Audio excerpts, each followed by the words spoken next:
Oi, amores do quinto ano, nosso aulão de língua portuguesa, certo? Com todo o resumo da quarta unidade, certo?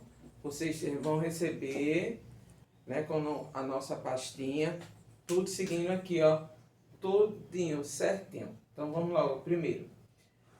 Frase. Não tem verbo. Vocês lembram que a gente fala? Nem todas as frases não tem verbo, mas algumas têm e a gente vai ver, ó. Esse aqui. Que aventura. Aqui ela não tem verbo, certo? Temos aqui oração. A frase contém verbo. Então a frase, quando ela tem verbo, ela é uma oração. Então tem aqui: eu nasci no mês de outubro. Então, nasci é o verbo, do verbo nascer. Então aqui é uma oração. Então vocês têm frases, não é isso? Que ela vai estar junto a frase com a oração. Então você vai começar a identificar quando for uma frase que não vai ter verbo. E a oração, ela vai ter verbo. Nosso segundo assunto foi o sujeito. Então o sujeito, ele foi classificado, né? Só desses dois, foi o sujeito simples e o sujeito composto. Mas tem outros, mas agora o quinto ano só é simples e composto. Então, quando é que o sujeito é simples? Quando ele só tem um sujeito. Então, eu tenho aqui a frase: a uva é doce. Então, o sujeito é a uva. Então, é sujeito simples. Não é isso? O menino joga bola. O sujeito, o menino. Certo? Sujeito simples. Composto, quando ele tem 2, 3, 4, 5 sujeitos. Então, ele é composto. De 2 para lá, ele é um sujeito composto. Então, temos aqui a frase: Marcos e Ivo jogam bola. Jogam bola. Certo? Então, Marcos e Ivo são sujeitos. Então, esse sujeito é composto. Temos 2. Certo? Marcos, Ivo e Daniel correram. Então, aí já tem 3 sujeitos. Então, também é um sujeito composto.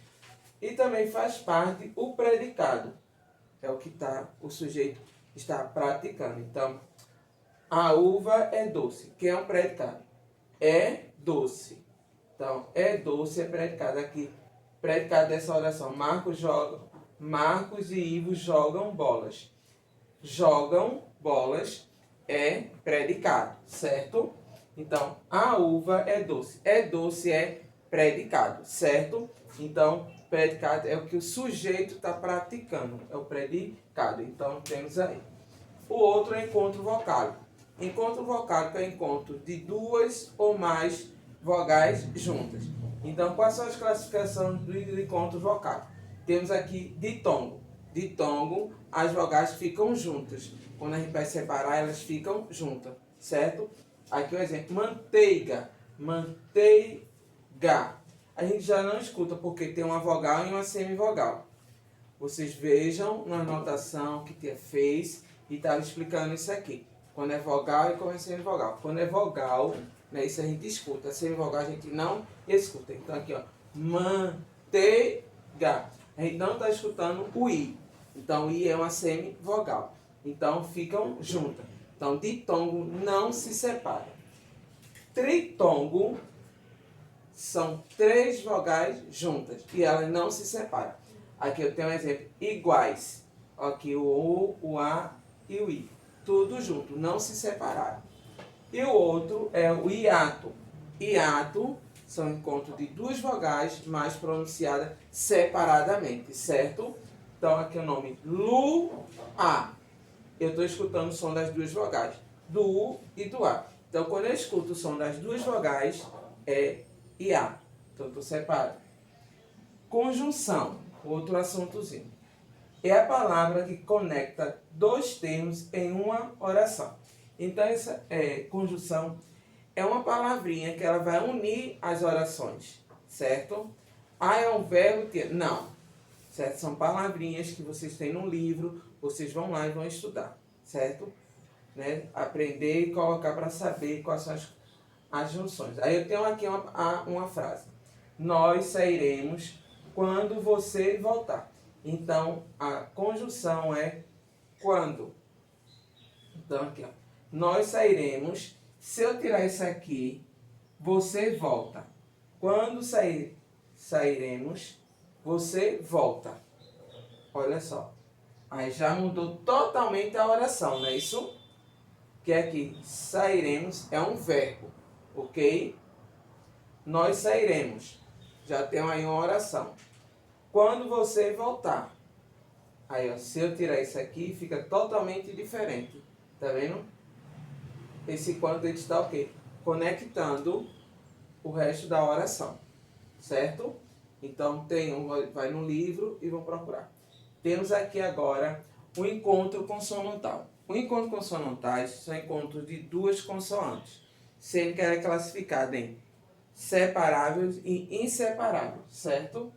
Aí eu tenho aqui a separável. Quando eu vou separar, elas ficam em sílabas diferentes. Como vocês estão vendo aqui a palavra garfo. Separamos aqui, ó, esses dois encontros consonantal. Eu tenho aqui pacto.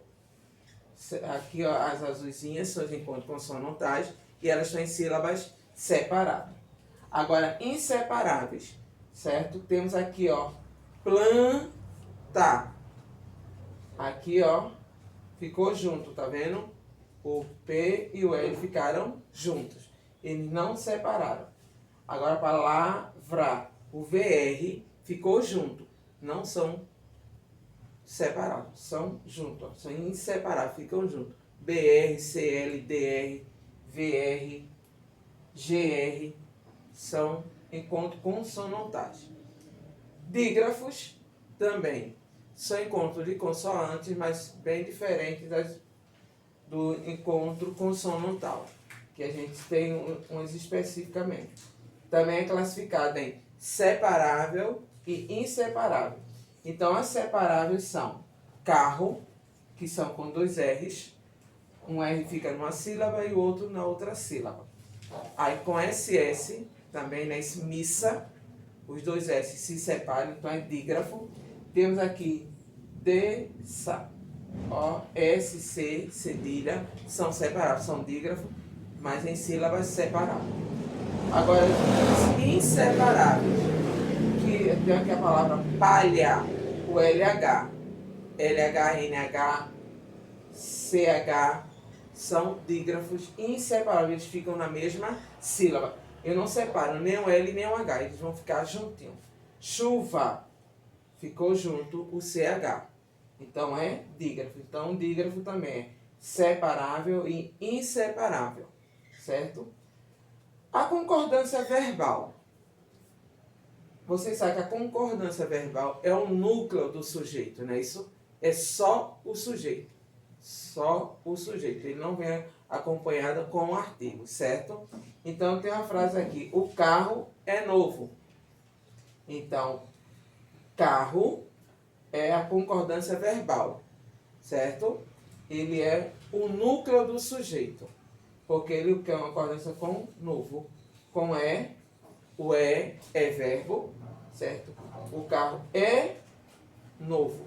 Então, carro é o núcleo do sujeito. Então, só carro. O or não. Se fosse o sujeito, o carro, aí é o sujeito. Mas o núcleo do sujeito, a concordância verbal é só carro, certo? Porque ele vai concordar se ele vai estar no singular ou no plural, tá certo? Tem que prestar atenção aqui, ó. O carro, então ele está concordando aqui com o verbo, que é. Está falando aqui, se fosse os carros são novos. Aí carro ia estar concordando com são, porque está no plural, certo? Então, tem de concordar, o sujeito está concordando com o verbo. O último assunto nosso é o uso do porquê, que é bastante importante. Então, temos aqui o porquê junto, porquê separado, porquê junto com acento, porquê separado com acento. Então, quando é que eu uso o porquê junto? No início de uma explicação. Por que você fez isso? Não é isso? Aí, ó, tô fazendo já. Aí vou explicar. Se eu for, eu estou explicando. Por que separado? Inicia uma frase interrogativa. Eu estou fazendo uma pergunta. Por que junto e com acento equivale a motivo e razão. Então, vou substituir a palavra porquê pela palavra motivo ou razão, certo? E porquê separado com acento finaliza uma pergunta, já no final de uma pergunta. Aí eu vou usar o porquê separado com acento. Então, gente, esse foi todo o nosso assunto da quarta unidade. Vimos frase, oração, sujeito e predicado, a classificação do sujeito quando é simples e composto. Vimos encontro vocálico, que é ditom, tritom e hiato. Vimos a conjunção, não é isso? Quando a palavrinha junta as orações, não é isso? Encontro consonantal, separável e inseparável. Vimos o dígrafo também, não é isso? Separável e inseparável. Vocês têm de estudar, não é isso? Prestar bastante, procurar no livro o que são encontros consonantais e o que são dígrafo, para vocês não confundirem que são diferentes. Vimos a concordância verbal, que é o núcleo do sujeito, que é o principal, que é o carro, certo? Não confundir com o sujeito. E o uso do porquê, que vocês têm que saber a regra para poder fazer a classificação e saber como usar o porquê, certo? Beijo, até a próxima aulinha.